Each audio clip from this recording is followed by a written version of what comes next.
If you've ever sat at a gate waiting to board and heard an increasingly desperate gate agent announce, "We're looking for volunteers willing to give up their seats in exchange for compensation," you've witnessed the direct consequence of a practice that seems almost absurdly counterintuitive.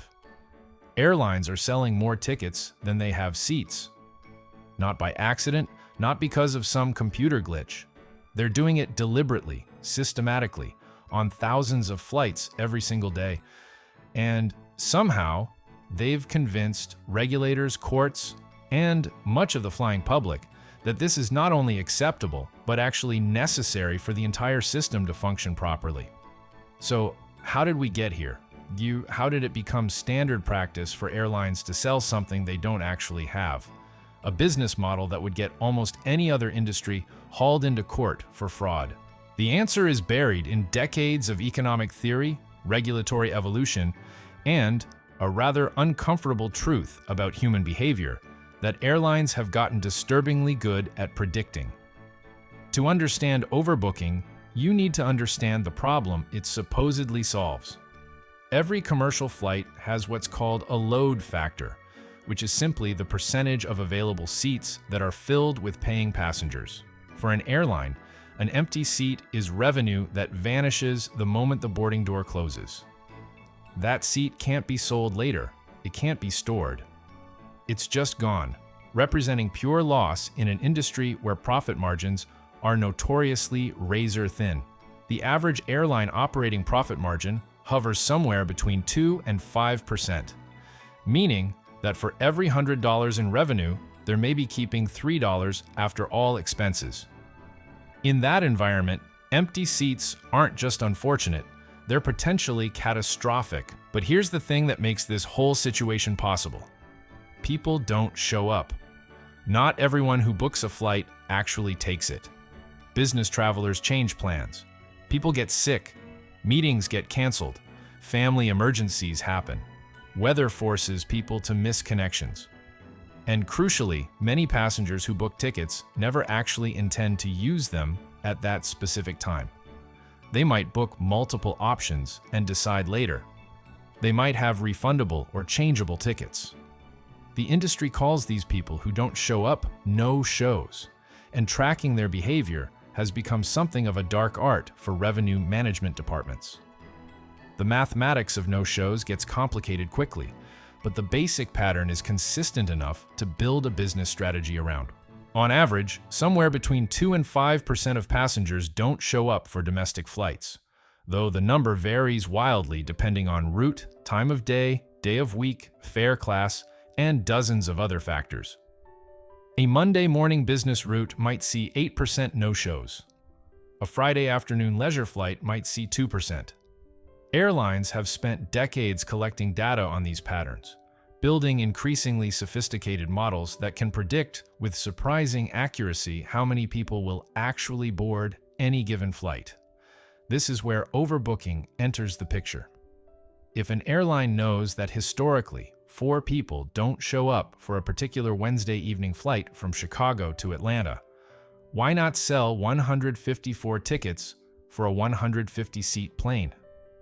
In theory, those 4 extra sales represent pure profit. The plane was flying anyway. The fuel cost is essentially the same. The crew cost is identical. That $4,000 in extra ticket revenue flows almost directly to the bottom line. Multiply that across thousands of daily flights, and you're talking about hundreds of millions of dollars annually. For airlines operating on those 3% margins, overbooking isn't just helpful. It's existentially important. The practice has roots that stretch back surprisingly far. Airlines have been overbooking since at least the 1950s, when the Civil Aeronautics Board, which then regulated the industry, tacitly allowed the practice. But it became far more widespread and sophisticated after deregulation in 1978. When airlines could suddenly compete on price and route selection, the pressure to maximize every possible revenue dollar intensified dramatically. By the 1980s, overbooking had evolved from an occasional practice to a core component of airline revenue management, supported by increasingly complex computer systems that could analyze booking patterns in real time. These revenue management systems represent some genuinely impressive mathematics. Modern airline systems consider literally hundreds of variables when determining how many tickets to sell for a given flight. They look at booking pace, how quickly seats are filling compared to historical patterns. They analyze fare class mix because first-class passengers are less likely to no-show than basic economy. They factor in connection complexities, weather forecasts, competing events in destination cities, even school vacation schedules. The systems are constantly learning, adjusting their predictions based on what actually happens versus what they forecast. And they're quite good at their job, most of the time. The problem, obviously, is what happens when the model is wrong. When more people show up than the plane can hold, someone isn't flying.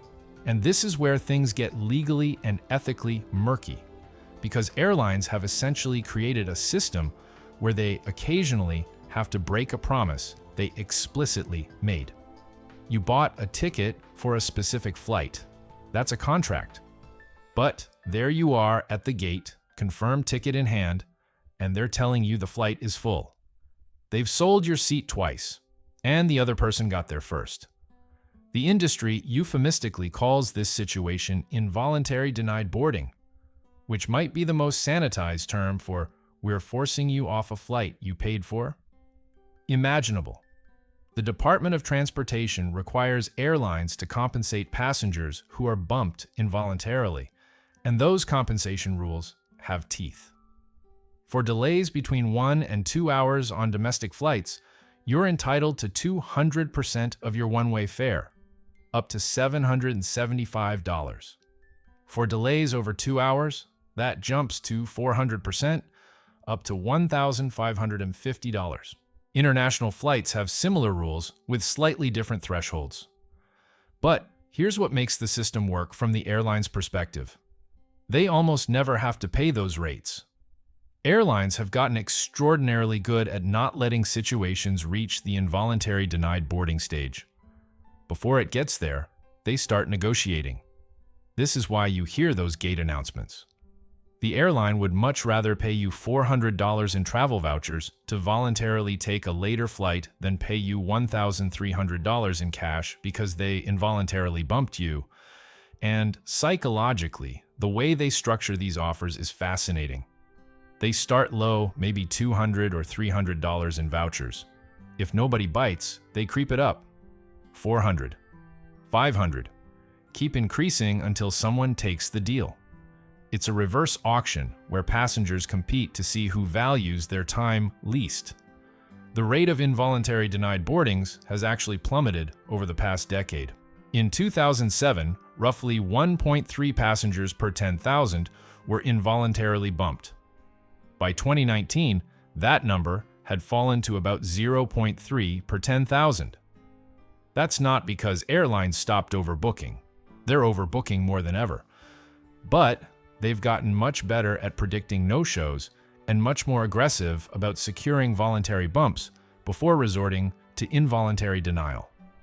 The infamous United Express incident in 2017, where a passenger was physically dragged off a plane in Chicago, sent shockwaves through the industry precisely because it represented such a catastrophic failure of all the systems airlines have built to prevent situations from escalating that far.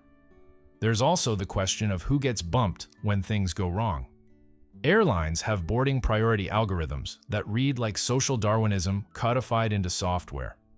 Generally, passengers who checked in last are bumped first. Passengers who paid the lowest fares go before those who paid more. Basic economy gets bumped before main cabin. Nobody in first class is getting bumped unless something truly bizarre happens. Passengers connecting to international flights usually have protection. Those connecting to the last flight of the day get priority. If you have elite status in the airline's loyalty program, you're much less likely to be selected. The system is ruthlessly logical from a business perspective.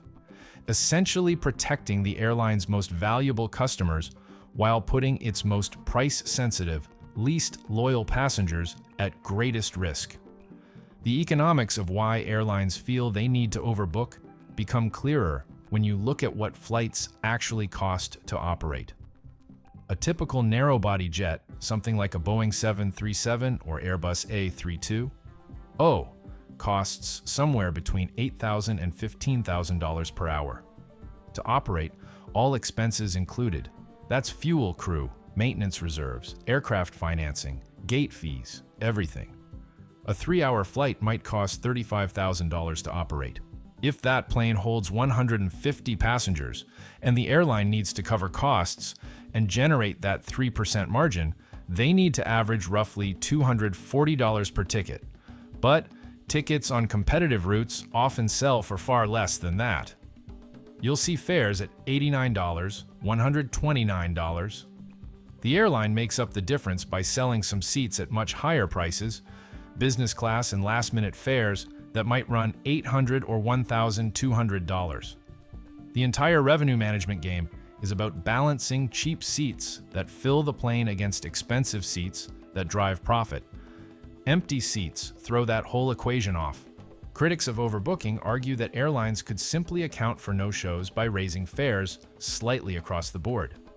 If overbooking generates, say, 2% additional revenue, why not just raise all ticket prices by 2%?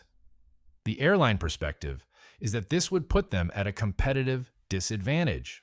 If American overbooks and United doesn't, American can offer slightly lower fares and fill more seats. In the deregulated environment where consumers have become ruthlessly price-focused, often choosing flights based on nothing more than who's $5 cheaper, airlines believe they can't afford to voluntarily disadvantage themselves. It's a bit of a prisoner's dilemma.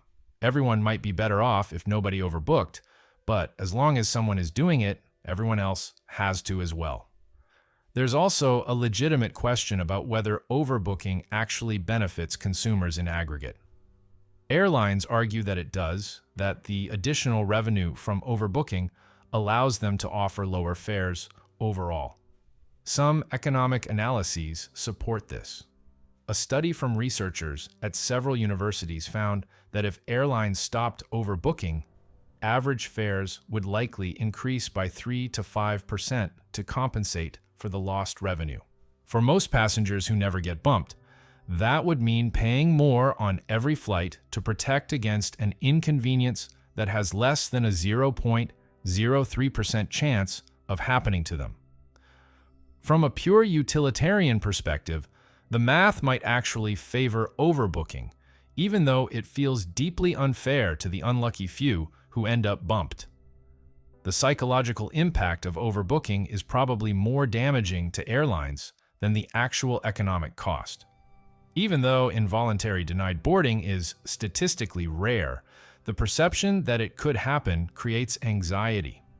Passengers show up extra early to check in, worried about losing their seats. People pay for premium boarding to ensure they get overhead bin space, driven partly by the fear of being last and vulnerable. The practice contributes to a general sense that airlines view passengers as widgets to be optimized rather than customers to be served. In an industry already struggling with customer satisfaction, where passengers routinely rank airlines below health insurance companies in trust surveys, overbooking is one more grievance on a very long list. Internationally, approaches to overbooking vary significantly.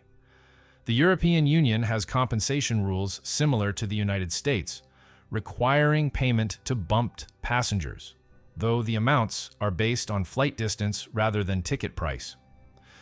Some countries ban overbooking entirely, though enforcement is inconsistent. In the United States, there have been periodic attempts to ban or restrict the practice. Senator Richard Blumenthal introduced legislation after the 2017 United incident that would have prohibited involuntary denied boarding entirely. The bill went nowhere, largely because airlines successfully argued that the resulting fare increases would hurt consumers more than the occasional bumping does. The question of whether overbooking is ethical gets complicated quickly. On one hand, airlines are making promises they know they can't keep in some percentage of cases. That seems like clear-cut fraud. If a hotel overbooked and told you there was no room after you showed up with a reservation, you'd be rightfully furious. On the other hand, every passenger implicitly benefits from the lower fares that overbooking enables. And airlines do compensate passengers when things go wrong, often quite generously if you negotiate well. The system works most of the time for most people, which from a pragmatic standpoint might be good enough. What's probably most remarkable about overbooking is how normalized it's become. A practice that seems obviously problematic, selling products you don't have, has been so thoroughly integrated into airline operations that most people barely think about it. We've collectively accepted that flights might be oversold, that some people might get bumped, that this is just how air travel works. The airlines have successfully framed it not as a failure of planning, but as an inevitable feature of an efficient system. And maybe that's the real answer to why they get away with it. Not because the practice is defensible on its merits, but because they've convinced everyone that the alternative would be worse. Whether that's actually true probably depends on whether you're one of the 99.997% who make their flights, or one of the 0.003% who don't.